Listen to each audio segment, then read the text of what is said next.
May problema ba ang buhay mo? Huwag kang mag-alala.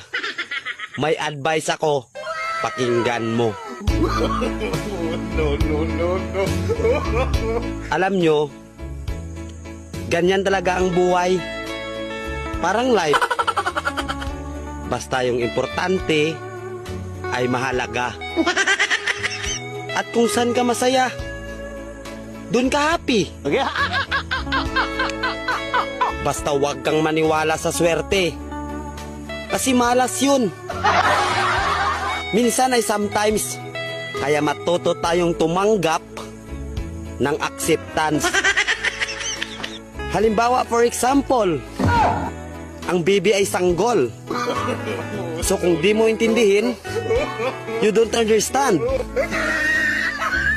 Basta kaibigan, lagi mong tatandaan.